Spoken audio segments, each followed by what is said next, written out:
Ladies and gentlemen, welcome back to the channel.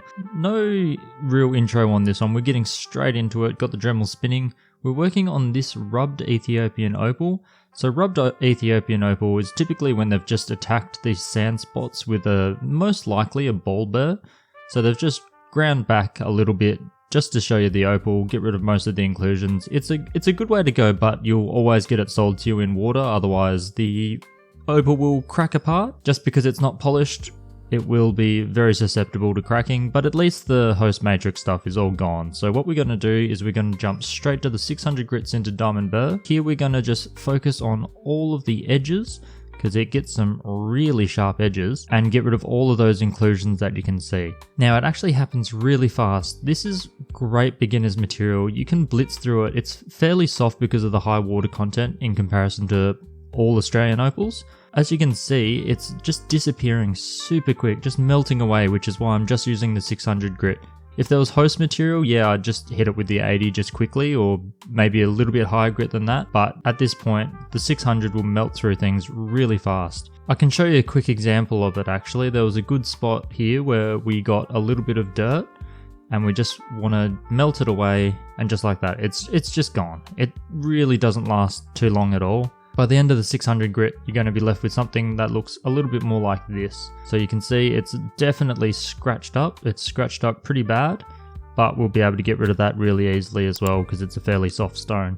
So to do that, we're going to use the hard resin burrs.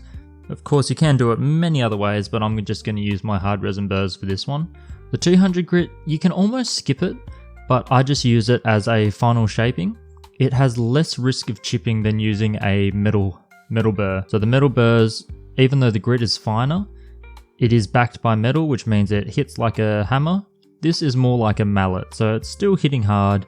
It's still got some big grit in it, but at least it's a soft backing, and it's the best equivalent that I can think of. A metal hammer versus a mallet. There's a lot of times where you want to use a mallet instead of a hammer. It's exactly the same when you're carving opal. Nothing worse than getting most of the inclusions and edges and shaping all done, and you're still doing it with a sintered diamond burr, and all of a sudden you just chip a corner, chip an edge, and then you've got to go all the way back and get rid of that chip, because it's going to leave some new sharp edges. You really don't want that. Just go to a resin burr. It still disappears the opal really quickly, especially the 200 grit. After that, we're going to upgrade ourselves to the 400 grit. The 400 grit is the key. It is the key to getting a good finish on a final stone. You need to make sure that you get the surface nice and foggy. You want to get rid of all the visible scratches, pits, holes, anything like that. By the end of this one, you really do need that gone. You're not quite getting to a pre-polished stage. This is still a very fuzzy surface that you're going to end up with. But that's what you need. You need that fuzzy surface. No more radial marks from really big diamonds on a 200 or sintered diamond burr. You really want this nice frosted glass look. At this point, it should still feel quite fuzzy when you're holding onto the stone. Because we're doing a lot of carving, we're not dopping the stone, and so you'll get a real good feel for it. You'll know when you're getting closer to that fuzzy stage as opposed to the heavily scratched stage. So keep an eye on it, but also have a good feel. Next is the 800 grit. This is where you are starting to get a bit of a pre-polish. You'll find that the stone, instead of feeling that nice, soft, fuzzy kind of feel, it's going to start getting slippery at this point. So this is where it gets a little bit tricky. You got to get pretty good with your fingers and be able to grip onto a lot of these smaller pieces as you're carving. But it is meant to get to that point now, so it's going to start getting pretty slippery. The surface will still look frosted, but it won't be as bad as the 400, which means you pretty much lose your grip at this stage. The other good thing about the 800 grit is that you can actually sit on it for quite a while. It doesn't remove the opal as quickly. You can see on the burr, it's not forming a lot of that grey rubbed off opal very quickly. It's very gentle, it's very careful. You don't really want to be doing shaping at this point. You've got to have your shape locked in beforehand.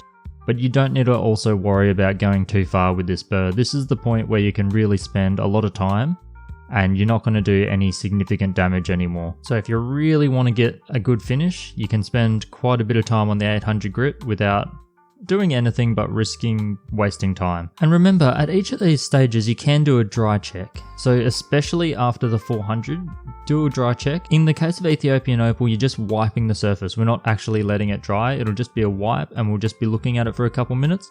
Be super critical. Like here, I'm looking at it and I'm saying I'm really not happy with that section. I've got to go back to that burr and keep going. If you lie to yourself at this stage, you'll end up getting poorly finished stones. You've really got to grill yourself and make sure you're all good. Go back to the grit that you have to. Check between each stage. You'll get a very good feeling for what it's meant to look like, and you'll be able to proceed and not have to come back at the end of a stone and go, oh no, I completely missed that.